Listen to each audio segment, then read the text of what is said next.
All right, so giant prehistoric sharks, anyone. We're going deep on the Meg today.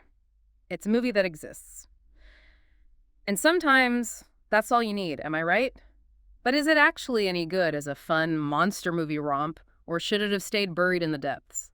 One thing that's really interesting about the Meg is how it handles the monster right from the start. Yeah, the reviewer mentioned that. You've got this massive, terrifying creature, this megalodon, but instead of that slow burn, the suspense like classic Jaws, this movie just throws the shark right at you. No time for underwater shadows and mysterious bumps in this one, huh? None.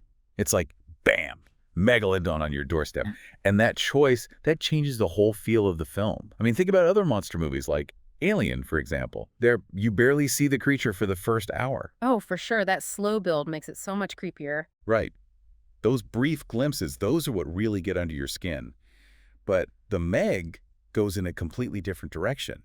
It's all about the spectacle right away. So it's like choosing to show the monster under the bed instead of letting your imagination run wild, right? Exactly. So it makes you wonder, can a movie like The Meg still work when it throws that slow burn tension out the window? Can you still get those thrills and chills when you know exactly what's coming? Well, knowing is half the fun with these kinds of movies sometimes, right? And speaking of knowing what to expect, the review definitely pointed out that Jason Statham is, well, Jason Statham in this movie. Oh, yeah, which actually fits right into that classic action movie trope, the flawed hero seeking redemption kind of deal. Oh, totally. Like Bruce Willis in Die Hard, but with bigger teeth this time. Exactly.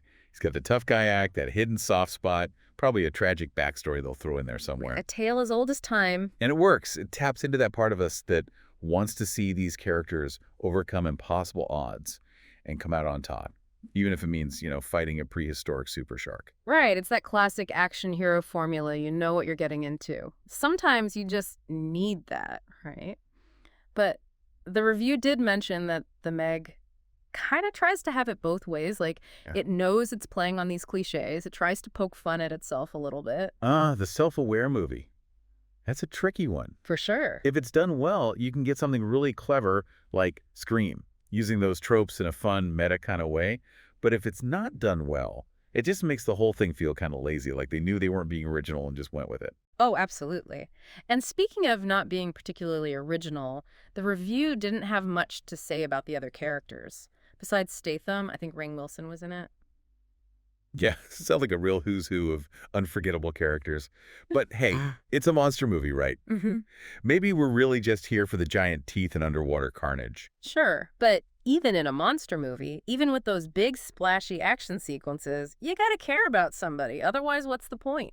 It's like, who cares if they all end up as Megalodon snacks if you don't even know their names? Exactly. We need those human stakes, those characters you're rooting for, the ones that make you feel something. Think about Jurassic Park, right? Oh yeah, classic. Amazing dinosaurs, sure, but those human stories, those moments of connection, those are what make it more than just a monster movie. Totally. Dr. Grant warming up to the kids, that whole life finds a way thing gets me every time. Right, and that's the thing. When you've got that strong emotional core, it elevates everything else. Those big action scenes, they hit harder because you're invested in the characters. Speaking of action, the review did say that the Meg doesn't exactly hold back on the spectacle.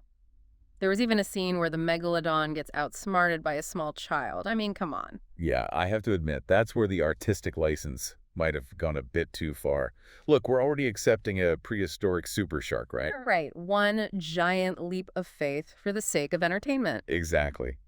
But sharks, they operate on instinct, It's not like they're out there playing chess. Wait, so you're telling me this isn't like Finding Nemo? These sharks aren't having meetings about going vegetarian? Not quite. They have a very specific way of living.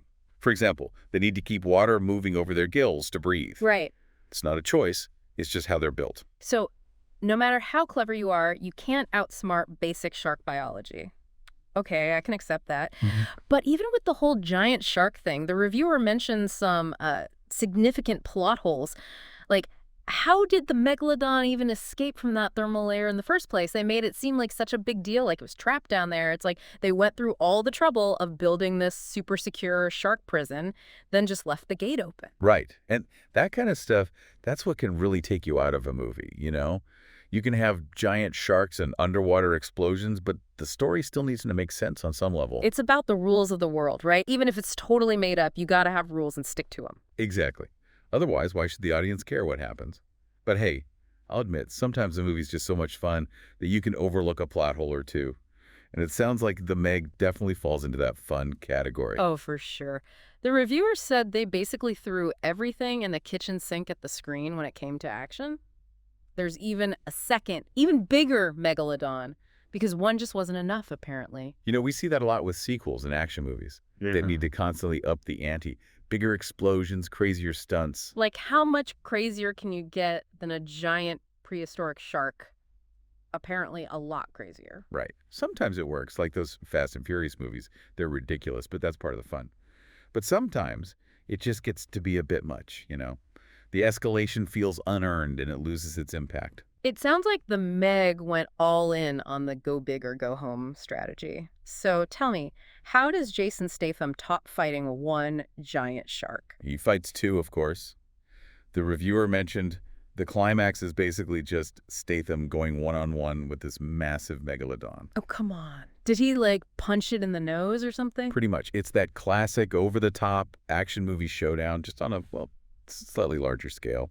But you know what? Sometimes that's exactly what you're in the mood for. It's like that giant bucket of popcorn at the movie theater. You know, it's not exactly gourmet, but sometimes it hits the spot. Exactly. So it sounds like the Meg is exactly what it looks like, a big, dumb, shark-punching good time. And sometimes that's all you need. But for those of you out there who might be looking for something a little more, I don't know, nuanced. A little more Jaws, a little less Sharknado. Exactly. The Meg might not be your cup of tea. But here's a thought, and maybe this is just me, but what if they had gone for a more suspenseful, realistic approach? You know, like those early Spielberg movies, where you barely see the monster, but the tension is just building and building. Ooh, now that's an interesting question. Would a more realistic Meg be scarier, or would it lose some of that over-the-top fun? Right. It makes you wonder. But hey, that's what we're here for, to break down these cinematic masterpieces and ponder the big questions. And we want to know what you think. Absolutely. Have you braved the depths of the Meg? Did it leave you wanting more, or were you left feeling like you needed a bigger boat? Let us know. And until next time, happy watching.